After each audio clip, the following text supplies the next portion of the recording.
तो हेलो दोस्तों, आज अपन को पढ़ना है समांतर श्रेणी। पिछली कक्षा में अपन ने समांतर श्रेणी को समझा था कि समांतर श्रेणी क्या कहलाती है। अगर आपने वो वीडियो नहीं देखा हो तो आप हमारे चैनल पर जाकर वो वीडियो देख सकते हैं। इसके बाद अपन को करना है आज से प्रश्नावली सॉल्व, जो कि 5.1 है। अध्याय 5 में दिया गया है समांतर श्रेणी। अपन को आज करना है 5.1 को सॉल्व करना है। ठीक है, तो यहाँ पर देखो, आप देख सकते हैं कि प्रश्नावली 5.1। ठीक है, तो इसको अपन को क्या करना है, सॉल्व करना है। निम्नलिखित स्थितियों में से किसी स्थिति में समृद्ध संख्याओं की सूची एपी है और प्रत्येक। अब इसके बाद अपन को देखो ए यहाँ तक क्यों है ये बताना है। एपी श्रेणी है और वो क्यों है।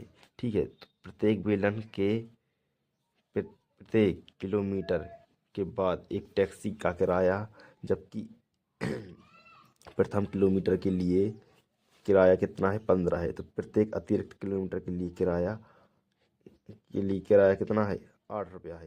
अगर देखो प्रति मतलब प्रथम किलोमीटर है तो प्रथम किलोमीटर का किराया कितना होगा, 15 होगा। ठीक है, और प्रत्येक अतिरिक्त किलोमीटर के लिए किराया 8 रुपया है। मतलब जितने भी इसके अलावा अगर कोई भी किराया लगेगा तो वो 8 रुपये बढ़ता जाएगा। ठीक है, तो 5 के बाद कितना होगा, 1 किलोमीटर के बाद 1 किलोमीटर चल रही है गाड़ी, माना कि मैंने 1 किलोमीटर चल रही गाड़ी, 1 किलोमीटर चला ली। अब उसके बाद अपन को किराया कितना लगेगा, 5 रुपया एक्स्ट्रा लगेगा। ठीक है, तो अपन से 1 के बाद 2 चली तो कितना लगेगा, 15 की जगह पर कितना लगेगा, 23 रुपया लगेगा। ठीक है, फिर इसके बाद अपन 8 चलाई तो कितने लगे, 31 रुपया लगेगा। ठीक है, तो इस तरह अपन को एक क्या बनेगी, समांतर श्रेणी बनेगी। और एक क्यों है इसको बताना है, क्योंकि इनमें सभी का क्या है, सर्वांतर समान है। तो यहाँ क्या बनेंगे, समांतर श्रेणी बनेगी। ठीक है, तो यहाँ पर को एपी सूची बना, सूची एपी है और क्यों है ये बताना था। तो ठीक है, तो एपी श्रेणी मतलब इसमें सभी में क्या है, सर्वांतर समान है, इसलिए क्या है, एक समांतर श्रेणी है। ठीक है, तो अपन को इस तरह इन सभी को बनाना था और बताना था। ठीक है, इसके बाद इसका दूसरा क्वेश्चन, दी हुई एपी श्रेणी के प्रथम 4 पद लिखिए, जबकि प्रथम पद ए और सर्वांतर डी है। ठीक है, यहाँ पर आपको समांतर श्रेणी के 4 पद लिखने हैं। ठीक है, जिसमें उनको प्रथम पद दिया गया है और इनके बीच का सर्वांतर दिया गया है। सर्वांतर क्या दिया गया है, डी। और सर्वांतर क्या कहलाता है, ये हमने पिछली कक्षा में आपको बताया था। तो आप वो वीडियो जाकर देख लें तो आपको पता चल जाएगी सर्वांतर क्या कहलाता है, प्रथम पद क्या कहलाता है। ये अपन को एपी श्रेणी भी अपन को पिछली कक्षा में बताया था क्या कहलाती है। एपी श्रेणी वो कहलाती है जो समांतर श्रेणी। एपी श्रेणी मतलब समांतर श्रेणी। तो समांतर मतलब जिनमें दो पदों के बीच अंतर क्या हो, समान हो। मतलब कोई भी दो पद हो उनके बीच क्या हो और अंतर समान हो, उसी को हम क्या कहते हैं, सर्वांतर कहते हैं। ठीक है, उसी को क्या कहते हैं, सर्वांतर कहते हैं। और इसका सूची का पहला पद क्या कहलाता है, ए। अगर पहला पद ए है तो अपन को 4 पद अपन को पता करने हैं। तो इसके लिए अपन क्या क्या करेंगे, अपन इसको सॉल्व करेंगे। ठीक है, तो पहला प्रश्न में अपन को क्या लिखा था कि प्रथम पद,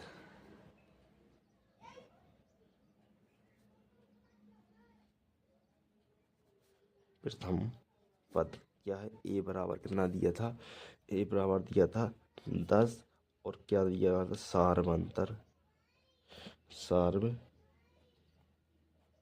अंतर डी बराबर कितना दिया गया था, 10। इसका प्रथम पद भी कितना है, 10 है, और सार्वंतर भी कितना है, 10 है। ठीक है, तो अपन को क्या करना है, ए पी श्रेणी के प्रथम 4 पद लिखने हैं। तो अपन को क्या करना है, ए पी श्रेणी के 4 पद लिखने अपन को। ठीक है, ए पी श्रेणी के 4 पद लिखने हैं। ठीक है, तो ए पी श्रेणी का अपन क्या करेंगे, सबसे पहले मानक रूप लिखेंगे। तो ए पी श्रेणी का मानक रूप लिखने पर आपको पता होगा कि एपी श्रेणी का मानक रूप क्या होता है, ये हमने आपको पिछली कक्षा में बताया था। ठीक है, तो एपी श्रेणी का मानक रूप क्या होता है, ए पी बराबर क्या होता है, ए। पहला पद है ए, दूसरा पद का क्या होता है, ए धन डी होता है।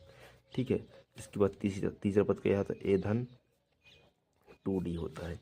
ठीक है, इसी प्रकार तीसरा पद क्या होता है, ए धन 3D होता है। तो अपन को 4 पद निकालने थे, तो अपन को पहला पद, दूसरा पद, तीसरा, चौथा, इसी प्रकार आप डैश डैश डैश करके और भी आगे निकाल सकते हैं। लेकिन अपन को इसमें कितने पद निकालने हैं, 4 पद निकालने हैं। तो अपन 4 पद इसकी सहायता से निकाल सकते हैं। अब देखो, इसके बाद अपन को ए का मान दिया गया है, कितना दिया गया है, 10। तो ए की यहाँ अपन क्या रख देंगे, 10। ठीक है, अब यहाँ पर ए का मान क्या दिया है, 10, और डी का मान क्या दिया गया है, 10। तो 10 धन 10 लिख दिया। अब यहाँ पर ए का मान क्या दिया गया है 10, और यहाँ पर ए का मान क्या दिया है धन, यहाँ पर क्या लिखा है 2। 2 गुणा में कितने लिखे हैं डी, तो गुणा में डी का मान कितना है 10। ठीक है, कॉमन लगा दिया। अब ए का मान कितना है 10, और डी की गुणा में कितने लिखे हैं 3, तो 3 और डी का मान कितना है 10। ठीक है, अब इसको अपन क्या करेंगे आगे सॉल्व, तो अपन को क्या प्राप्त हो जाएगी समांतरण श्रेणी प्राप्त हो जाएगी। तो 10, ठीक है कॉमन। अब 10 और 10 को जोड़ेंगे तो कितना आ जाएगा 20, कॉमन 10, 10 दूनी 20, धन कितने हुए 10 दूनी 20। ठीक है, 10 यहाँ पर इन दोनों को गुणा किया, 10 दिया 30, कितने 30, तो अपन को 10 20 10 और 20 को जोड़ेंगे तो कितना आ जाएगा 30, और 30 और 10 को जोड़ेंगे तो कितना आ जाएगा 40। तो अपन को ये समांतर श्रेणी प्राप्त हुई ए पी श्रेणी। इनके अपन को ए पी श्रेणी के कितने पद प्राप्त करने थे, अपन को 4 पद प्राप्त करने थे। तो अपन इसको इस तरह इसको अपन को सभी को इस तरह है। अब आपको सभी सवालों को करना है। दी हुई ए पी श्रेणी के प्रथम 4 पद लिखिए, जबकि प्रथम पद और सर्वांतर दिया गया है। तो इसी प्रकार आपको सभी पद निकालने जिस तरह हमने इसमें आपको निकाल कर बताए हैं। ठीक है, यहाँ सर्वांतर दिया गया था, प्रथम पद दिया गया था, और उनकी सहायता से हमको इनके 4 पद निकालने थे। तो अपन इसके 4 पद के क्या हुए 10 20 30 40। देखो इन सभी में आपको समांतर श्रेणी में सभी के बीच अंतर कितना है 10 का अंतर है। ठीक है, तो ये क्या है एक समांतर श्रेणी है। इसी तरह आपको इन सभी सवालों को करना है। ठीक है, इसके बाद अपन को करना है दूसरे नंबर के सवाल। अब इसके बाद अपन को ये तो मन आप कल ही लेंगे आप। इसके बाद अपन को क्या करना है तीसरे नंबर के सवाल क्या है, निम्नलिखित में से प्रत्येक समांतर श्रेणी के लिए प्रथम पद तथा सर्वांतर लिखिए। तो अपन को इसमें से अब अपन को देखो पहले क्या दिया गया था, अपन को सर्वांतर प्रथम पद और सर्वांतर दिया गया था। ठीक है, तो उससे अपन को क्या बनानी थी ए पी श्रेणी बनानी थी। अब आपको ए पी श्रेणी की दी गई है, क्या दी गई है ए पी श्रेणी। इसकी सहायता से आपको प्रथम पद और सर्वांतर निकालने हैं। ठीक है, तो अपन को अभी क्या करना है इसका उल्टा करना है। ठीक है, तो अपन को इसके आगे सॉल्व करते हैं। ठीक है, तो पहला सवाल इसका है ए पी श्रेणी दी गई है। ठीक है, ए पी श्रेणी में कितना दिया गया है 1 3 ऋण 1 ऋण 3 डेड डेड। ठीक है, आगे भी और भी संख्या है। ठीक है, ये आपको दी गई है। अब इसकी सहायता से अपन को क्या करना है इसका प्रथम पद निकालना है और सर्वांतर। तो प्रथम पद क्या कहलाता है, इस सूची का पहला ही पद क्या कहलाता है प्रथम पद कहलाता है। ठीक है, इसका प्रथम पद क्या हो गया प्रथम पद। प्रथम पद को क्या से किससे डिनोट करते हैं ए से, तो ए बराबर कितना हो गया प्रथम पद 3 हो गया। ठीक है, अब इसका सर्वांतर, सर्वांतर क्या कहलाता है इसका सर्वांतर। ठीक है, इसका सर्वांतर डी, क्या डी बराबर क्या होता है इसका दूसरे पद में से पहले पद को घटाना है। तो दूसरा पद क्या हुआ A2 मान लिया और प्रथम पद क्या मान लिया A1 मान लिया। ठीक है, तो अपन को दो में से पर दूसरा पद क्या है एक है, एक में से कितने घटाना है 3 घटाना है। तो इनका सर्वांतर क्या गया -2। तो डी बराबर कितना आ गया -2 और ए बराबर कितना आ गया 3। ठीक, तो इस तरह आपको समांतर श्रेणी से इनके प्रथम पद एवं सर्वांतर निकाल ले हैं। ठीक है, बहुत ही सिंपल क्वेश्चन है और ये आपको ज़्यादा नहीं तो ऑब्जेक्टिव में पूछे जाते हैं। ठीक है, 1 या 2 नंबर, लेकिन आपको बहुत ही ज़रूरी है सीखना, क्योंकि अगर जब तक आप पे ये नहीं बनेंगे तो इससे आगे के सवाल नहीं बनेंगे। ठीक है, तो इस तरह आपको ये प्रश्नावली खत्म हुई, क्योंकि इसमें भी अब आपको समांतर इस चौथे नंबर के क्वेश्चन में आपको क्या करना है समांतर श्रेणी को चेक करना है कि इस समांतर श्रेणी है कि नहीं, और सर्वांतर ज्ञात कीजिए और इसके 3 पद निकालिए। अगर सर्वांतर श्रेणी है तो इनके 3 पद और निकालना है। जैसे कि देखो 2 4, ठीक है, इनके बीच कितना अंतर है 2 का अंतर है। ठीक है, और 4 8 में भी 4 का अंतर है। इसमें कितने का अंतर है 8 का अंतर है। इनके देखो इनके सभी पदों में अलग अलग अंतर है, तो ये समांतर श्रेणी नहीं हो सकती। ठीक है, इसी तरह आपको इन सभी में पता करना है कि इनमें के बीच कितने का अंतर है। अगर समान अंतर है तो ये समांतर श्रेणी है, और अगर समांतर श्रेणी है तो इसके 3 पद और निकालने हैं। ठीक है, अगर समांतर श्रेणी नहीं है तो आप इसमें लिख देंगे कि ये समांतर श्रेणी नहीं है। ठीक है, जिस तरह इसका पहला क्वेश्चन है जिसमें क्या लिख देंगे आप समांतर श्रेणी नहीं है। ठीक है, इस तरह आपको इसके करने हैं। अब इसके बाद हम आ जाएंगे प्रश्नावली 5.2। ठीक है, इसमें अपन को क्या करना है प्रश्न वाली 5.2 को सॉल्व करना है। ठीक है, निम्नलिखित सारणी में रिक्त स्थानों को भरिए जहां AP का प्रथम पद और सर्वांतर और D का मान दिया है। सर्वांतर D, देखो प्रथम पद A और सर्वांतर D और n पद को क्या कहते हैं, AN है। ठीक है, तो अपन को क्या करना है, इनमें से 3 चीज दी गई हैं तो अपन को AN का मान ज्ञात करना है। अब AN का मान ज्ञात करने के लिए इसका एक सूत्र होता है। ठीक है, इसको अपन प्रश्नावली यहाँ पर डाल लेंगे। क्या, कौन सी प्रश्नावली चल रही है अपनी, अब प्रश्नावली 5.2। तो प्रश्नावली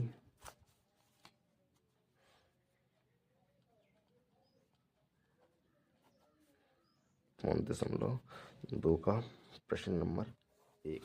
ठीक है, तो आपको इस तरह इसको करेंगे। इसके लिए एक क्या होता है, इसका एक सूत्र होता है जिसको AP का n पद ज्ञात करने के लिए इसका एक सूत्र होता है। क्या होता है, यहाँ पर सूत्र लिख लिए। सूत्र बराबर क्या होता है, AN बराबर A धन n ऋण 1 इंटू D। ठीक है, A क्या होता है, इसका AN का मान ज्ञात करने के लिए इससे आप AN का मान ज्ञात कर सकते हैं, A का मान ज्ञात कर सकते हैं, N का मान ज्ञात कर सकते हैं। अब AN का मतलब क्या होता है कि जो n में पद है उसका मान कितना है। ठीक है, और n का मान क्या होता है, पदों की संख्या। इसका मतलब होता है कि जो पद है उसका मान कितना है। ठीक है, और इस n का मान क्या होता है, उस श्रेणी में कितने पद हैं। ठीक है, इन दोनों में इतना ही अंतर है बस। ठीक है, तो अपन को अब प्रश्नावली में क्या है कि अपन को ये एक इस तालिका है, इसको अपन को पूर्ण करना है। इसमें अपन को प्रथम पद दिया गया है, D दिया गया है, N का मान दिया गया है, AN का मान ज्ञात करना है। तो ठीक है, तो अपन को यहाँ पर क्या है, पहला सवाल दिया है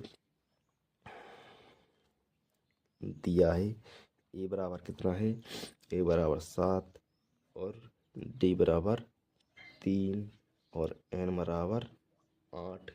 तो अपन को AN का मान बताना है कितना होगा। ठीक है, तो AN का सूत्र क्या है कि AN बराबर A धन n-1 इंटू D। ठीक है, तो AN को अपन को पता करना है, तो AN तो यहाँ पे यहीं पे लिख देना है।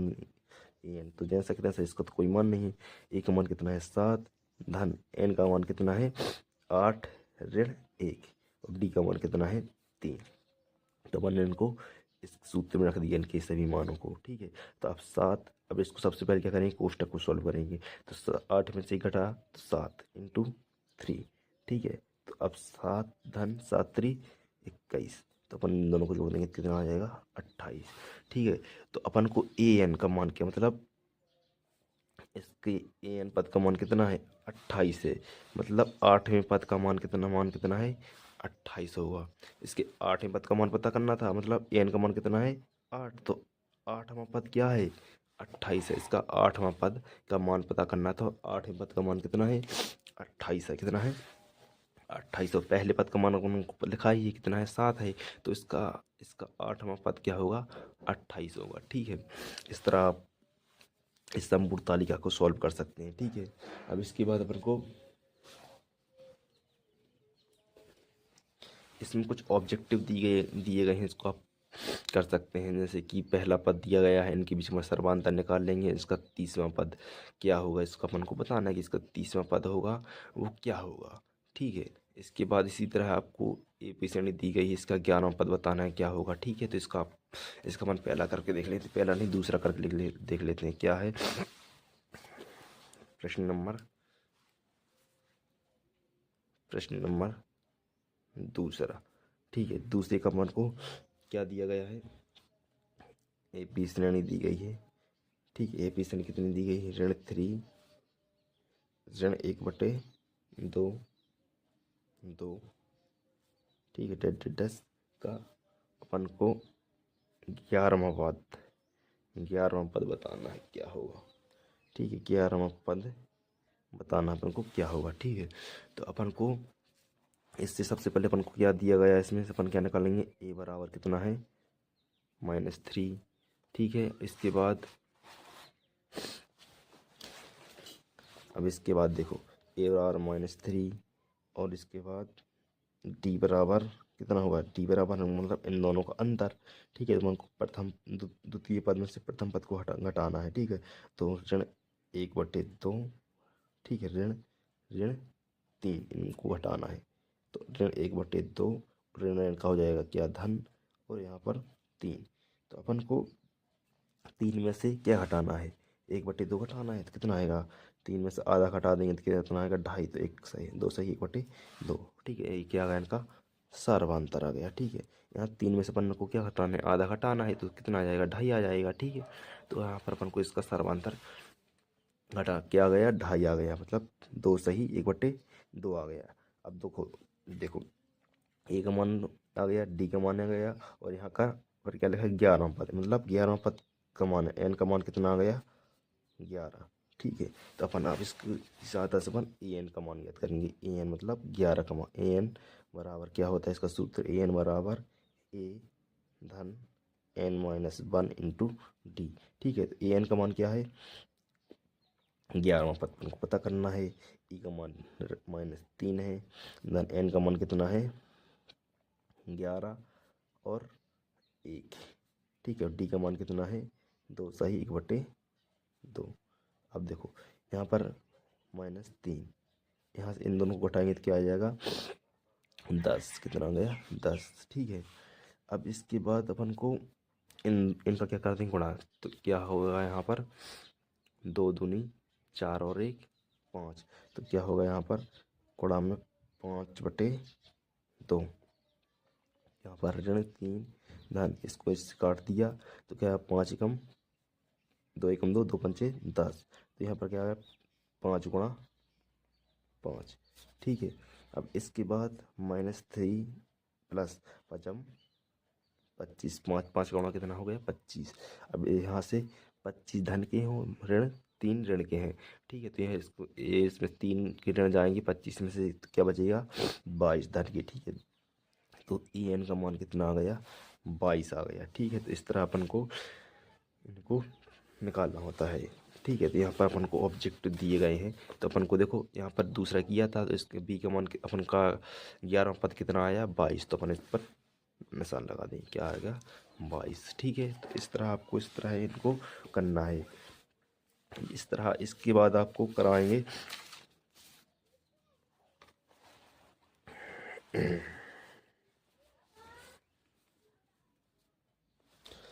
अब अपन को इसके बाद अपन करेंगे चौथा सवाल। ठीक है, यहाँ पर अपन को क्या करना है, चौथा सवाल, ए पी श्रेणी में 3 8 13 18 का कौन सा पद 78 है। ये आपकी अर्धवार्षिक परीक्षा में पूछा गया था, और यह आपको बोर्ड परीक्षा में भी पूछा जा सकता है। ठीक है, तो अपन इसी को करते हैं, ए पी श्रेणी दिया है, अपन को सबसे लेकर क्या करेंगे, इसको प्रश्न कौन सा है, चौथा, तो प्रश्न नंबर 4। ठीक है, तो अपन को क्या करेंगे, दिया है ए पी श्रेणी। तो ए पी श्रेणी कितनी दी गई है, ए पी श्रेणी 3 8 13 18 का डैश 78वां पद, 78वां पद कौन सा है। ठीक है, 78वां पद निकालना है। ठीक है, ये ए पी श्रेणी है। ठीक है, तो अपन यहाँ पर क्या करेंगे, अपन को यहाँ पर एन का मान निकालना है, किसका, एन का मान कितना है, 78वां, एन बराबर कितना है, 78वां। तो अपन को यहाँ पर ए 78वां पद ज्ञात करना है, मतलब एन की जब गया है 78वां पद अपन को ज्ञात करना है। ठीक है, तो अपन इसका सबसे पहले क्या करेंगे, ए का मान दिया है सर्वांतर, इसका सर्वांतर क्या है, प्रथम पद ये बराबर कितना दिया गया है, 3। और सार्वांतर निकालेंगे, अपन क्या करेंगे, इसलिए सार्व अंतर कितना होगा, दूसरे पद में से पहला पद को घटा देंगे, तो दूसरा पद क्या है, a2 माइनस a1। तो a2 का मान कितना है, 8, और a1 का मान कितना है, 3। तो इनका सर्वांतर कितना आ गया, 5 आ गया। ठीक है, तो इनका सर्वांतर क्या आ गया, d बराबर कितना आ गया, 5 आ गया। ठीक है, तो इसका मान ए का मान ए दिया गया है, एन का मान ए है और डी का मान ए है। तो अपन को ए एन का मान ज्ञात करना है। तो ए एन का सूत्र, इसका सूत्र क्या होता है, ए एन बराबर, क्या होता है इसका सूत्र, ए एन बराबर क्या, ए एन बराबर ए धन एन माइनस 1 इंटू डी होता है। ठीक है, तो अपन को ए एन का मान पता करना है। ए एन मतलब 78वें पद का, तो ए 78वें पद का अपन को मान ज्ञात करना है। और ए का मान कितना है, ए का मान 3 है, कितना है 3, धन एन का मान कितना है, एन का मान अपन को 78वें पद का पता करना है, एन माइनस 1 इंटू डी का मान कितना है 5 है। ठीक है, तो अपन इनको क्या कर देंगे, सॉल्व कर देंगे। 3 धन 78 में से 77 गुणा 5, तो 3 धन 7.35 की 5 आती में 3, 7.35, 35 और 3 कितने होते हैं 38। तो इनको जोड़ दिया 388। तो ए एन का मान कितना आ गया, ए 78वां पद कौन सा होगा 388। ठीक है, तो ए 78वां पद कौन सा है 388। इस तरह आपको इस प्रश्नावली को सॉल्व करना है। ठीक है, अगर आगे के क्वेश्चन का आपको करना है तो आप इसको वीडियो को पूरा देखें। इसके बाद इसका इम्पोर्टेंट क्वेश्चन कौन सा है 6वां। ठीक है, इसका क्या एपी श्रेणी का एक पद कितना है 150वां है, तो क्यों है। ठीक है, ये आपको बताना है कि एक एपी श्रेणी है, एपी श्रेणी 11, 8, 5, 2 का एक पद 150वां है और क्यों है बताना है अपन को। इसको सॉल्व करना है। इसका अपन को पदों की संख्या ज्ञात करनी है कि 150वां पद कौन सा होगा। ठीक है, इसका प्रश्न नंबर 6वां। ठीक है, इसमें अपन को दिया है कि समांतर श्रेणी दी गई है, दिया है ए पी श्रेणी बराबर कितना दिया गया है 11, 8, 5, 2 ए पी श्रेणी दी गई है। इसका अपन को ए कौन सा पद दिया गया है, ए एन का मान कितना दिया गया है -150। ठीक है, ए एन का मान कितना दिया गया है 150 दिया गया है। अपन को यहाँ पर एन का मान ज्ञात करना है। ठीक है, प्रथम पद क्या है, प्रथम पद ए बराबर 11 और डी बराबर क्या है, इनमें से इसको 8 में से ऋण 8 में से प्रथम द्वितीय पद में से प्रथम पद घटा देंगे। तो 8 में से 11 घटाएंगे तो कितना आएगा, 8 में से 11 घटाया तो अपन को 3 आया, ऋण के 3। तो प्रथम इसका डी का मान कितना हो गया ऋण 3। ठीक है, और ए का मान क्या हो गया 11 हो गया। ठीक है, तो अपन को वही सूत्र लगाएंगे कौन सा, ए एन बराबर ए धन एन ऋण 1 इंटू डी। तो अपन को यहाँ पर ए एन का मान पहले से दिया गया है, कितना दिया है ऋण 150। ठीक है, 150, ए का मान है 11 और धन एन का मान अपन को पता नहीं, तो अपन को इसको सेम लिखते हैं। डी का मान कितना है -3। ठीक है, तो यहाँ पर 150 इक्वल टू 11। अब इस कोष्टक को इसको हल करेंगे तो इसका होगा, इसको इसमें हल किया, इसको इसमें 3 का गुणा किया पहले, एन में से क्या आ गया -3n। अब एक का इसमें गुणा किया, धन ऋण किया हुआ है धन, और इसका क्या हो गया ऋण 3। ठीक है, अब 150 इक्वल 11, इसका हो गया धन ऋण का ऋण 3n और इसका 3। ठीक है, ये दोनों धन के हैं तो जुड़ जाएंगे। तो अब इसका 11 और 3 कितने हो गए 14, और 14 इस तरफ जाएंगे तो क्या हो जाएंगे ऋण के। तो 150 और 14 इन दोनों को जोड़ा तो 14, और 14 इस तरफ आएंगे तो ऋण के 14 इक्वल टू -3n। अब इन दोनों को जोड़ देंगे क्योंकि दोनों क्या है माइनस के हैं, इसको अपन यहाँ कर लेंगे। ठीक है, तो यहाँ इसको अपन ऋण के 150 और ऋण के 14 दोनों को जोड़ देंगे और यहाँ 3 है। ठीक है, तो यहाँ पर इन दोनों को जोड़ेंगे तो 14 जोड़ेंगे 150 में कितने हो जाएंगे 164, कितने हो जाएंगे 164 बराबर के ऋण 3n। अब यहाँ से ऋण काट दिया तो यहाँ बचा क्या बचा, यहाँ 164 बराबर 3n। अब देखो ये दोनों गुणा में है तो ये 3 इसकी बटे यहाँ पहुँच जाएंगे, पक्षांतर करेंगे 3 का तो कहाँ पहुँच जाएंगे, यहाँ पर क्या डालेंगे 3 का पक्षांतर करने पर, ठीक है 3 का पक्षांतर करेंगे तो 164 के बटे में क्या पहुँच गए 3, तो यहाँ पर क्या बचा n, ठीक है। अब 3 का इसमें भाग दिया तो कितना आया 3 5 15, ठीक है। अब 3 5 15 और क्या बचा यहाँ पर 1 3 चौके 12, ठीक है।